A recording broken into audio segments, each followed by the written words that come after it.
All right, well, we're at our second stop for the day. Dr. Mohammed Mergioum is currently an associate professor and the hard red spring wheat breeder at NDSU. One of his major accomplishments includes the release of seven different spring wheat varieties. NDSU cultivars occupy about 60% of the spring wheat grown in North Dakota. The main goals of his program are to develop wheat varieties that meet the needs of the end user, generate valuable wheat germplasm for various research, and train future generations of breeders. Please welcome Dr. Mohammed Mergioum. Thank you very much. He said it all. Do you have any questions? I was going to talk about that stuff. Anyway, I hope Dr. Horsley convinced you to grow barley. If he did, my job is easy. It seems like it was depressing driving this morning from Jamestown to here. There is no more wheat. Corn, corn, corn. Well, it is depressing for me at least. Maybe you love corn. Anyway, that brings a question that what is the future of wheat? You know that wheat is the last dinosaur where no private companies have been investing in this crop. And the good news now, more and more companies are coming back, investing in the breeding programs. As a matter of fact, all companies, big companies, are now opening breeding programs, either in spring wheat region as well as in winter wheat. That's good news because this will allow wheat somehow to catch up with other crops such as corn and soybean. And hopefully they can bring trait or technologies that we can use as a public breeding program to implement and release new products that will compete well with the corn and soybean and other crops. So you may heard that the only way to stay sustainable as a public breeding program is to have some kind of alliance with this private sector. Just in case if they come out with new technologies and we can access it. Otherwise, we will become also history just like other public breeding for other crops. Or we become really, very small program. So far, the wheat breeding program, the public wheat breeding program in general, they are still dominating the market. And it is true, as was mentioned, for North Dakota. More or less, average 60% of cultivar or area grown in North Dakota is still covered by varieties from NDSU and more from other programs such as Minnesota and South Dakota. Last year, we dropped it again to 5.5 million acre from more than 6 million. So wheat is decreasing in the state. This year, we were expecting that a bump go back. The statistics just out. Good news, we did not go down, but we went up. It's about 5.7, 5.8. Normally, we were hoping to get back to 6 million, but there is a lot of wheat, as you know, was not planted due to the condition of the spring. So we have now alliance with, we have one agreement with Monsanto. That's a big giant for GM trade. And we hope that we will access not only their trade, but we will access their technology in terms of using molecular markers as well as their high throughput technology for screening germplasm. So that's good news. And hopefully there are other alliances with other companies. We are talking to many companies, including some companies like Conagra, which they will be having a major role, particularly in the western part where they want to access white wheat. Having said that, I would like to talk a little bit about new varieties. Who is growing wheat anyway? Very few. So the other, I don't mind. I understand you put your headphone and listen to the music. Recently, Barlow is at the moment is #1 variety, and Barlow is released because it was adapted to this part of the state. very well the small town Barlow. We try to give names with some sense that where they are adapted. So Barlow initially released for this part of the state, and now is expanded to whole state. It is still expected to be #1 this year. It maybe even go up. Before that, we had Glen, and before that, we had Olsen. The new variety we released, I'm going to compare them to 2 Czechs. The Czech #1 is Glen, even though it's not #1 variety yet, but it is our Czech for quality. And we have Dr. Simcek here and the group from our quality lab, which they are the army behind us. They do all the quality tests for us.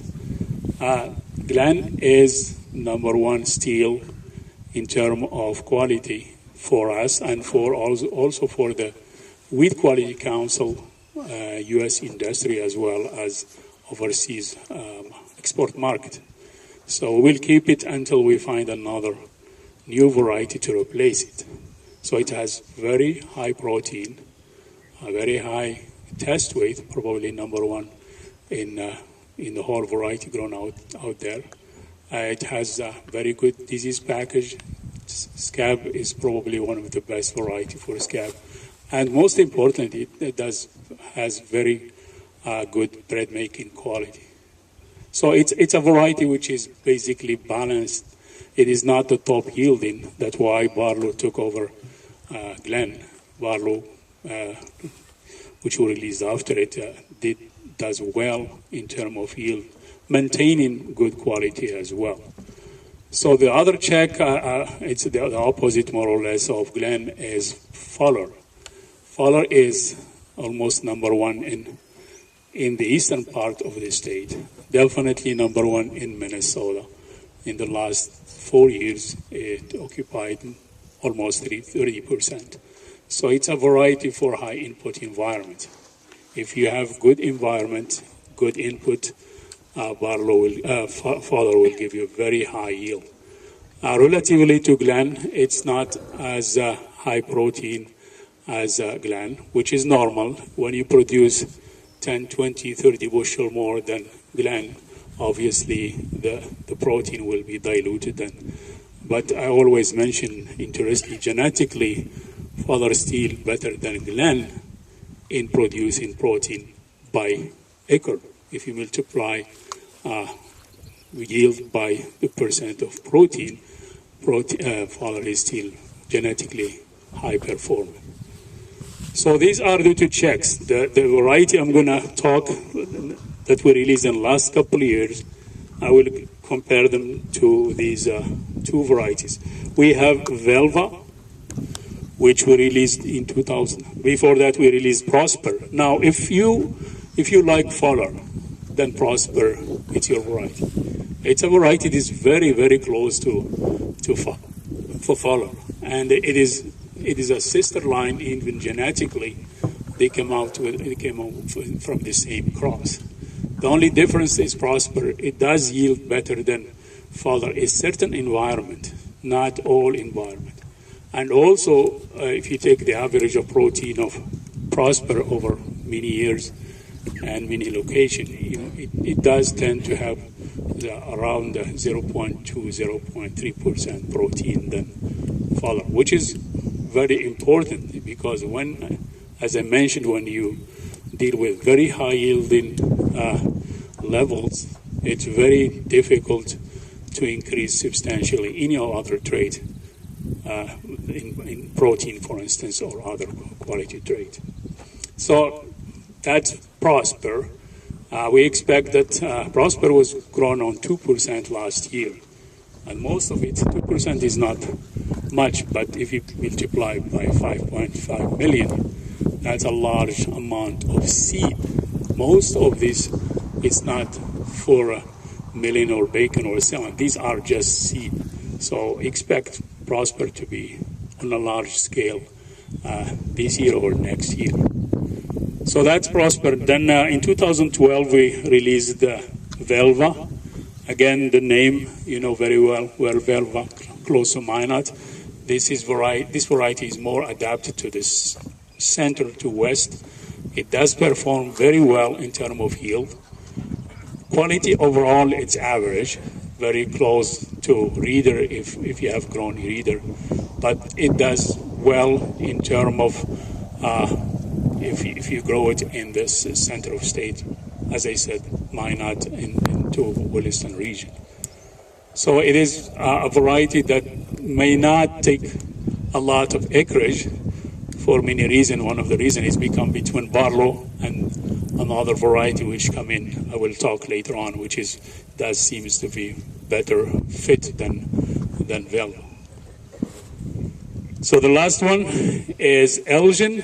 Actually, the name is Elgin ND, not Elgin, because the name Elgin was found to be given to another variety in the past, so we had to add North Dakota to Elgin name. And again, Elgin was a small town in the western part. We give it that name because Elgin was one of the few varieties that tend to be very close to Reader. As you know, Reader in the west is a variety that has dominated very much the western part, and even Montana. Some years it was #1 in Montana, and it's a very good variety for dry land. And Elgin, it does well there as well. However, Elgin, it is one of the varieties that has very large adaptation. It was released for the whole state. It has an excellent package in terms of disease as well as quality. Protein-wise, it's almost equal to Glen, which is a great achievement. And yield better than, I think, except Prosper or Fowler in the eastern part, Elgin will out-yield all other varieties, including Barlow. Very close to Barlow, 1 or 2 bushels advantage though. I think the most important of Elgin is the combination of high yield, better than Glen, but maintaining the quality, not 100% of Glen, but at least protein, very close to Glen. Even bread making, low volume and other traits, they are close to Glen. So that's why I guess now we are thinking, and the Wheat Quality Council last meeting tried suggesting that Elgin will replace Glen in terms of quality check. So that speaks for Elgin, that it has good quality. It's very tough position, competitive to be a check for quality. So from partial many years, we moved to Glen, and now maybe Elgin. So it's a good variety. We are glad to have combined all the traits there. And of course, there will be always something missing, otherwise I will not have a job, or Dr. Simsek will not have a job as well.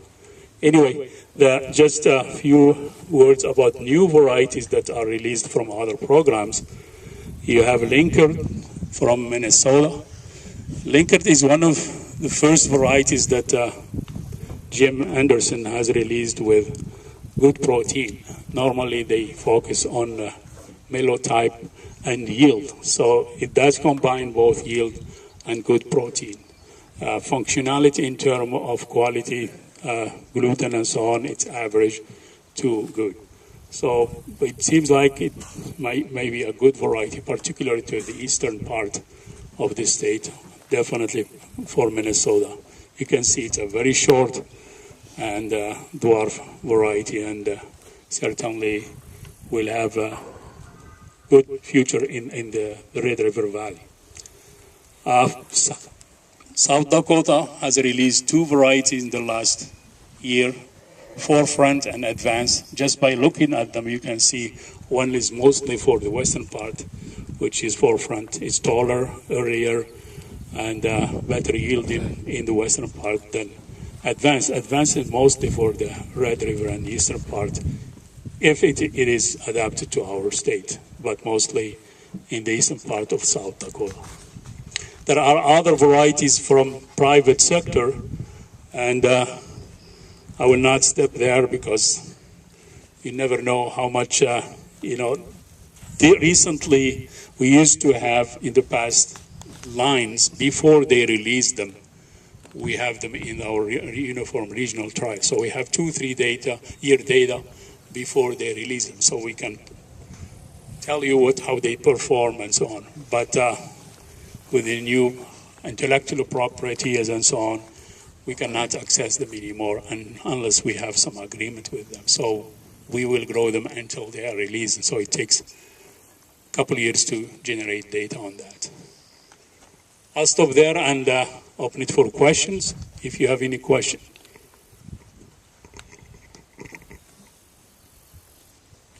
No question? All right. Thank you.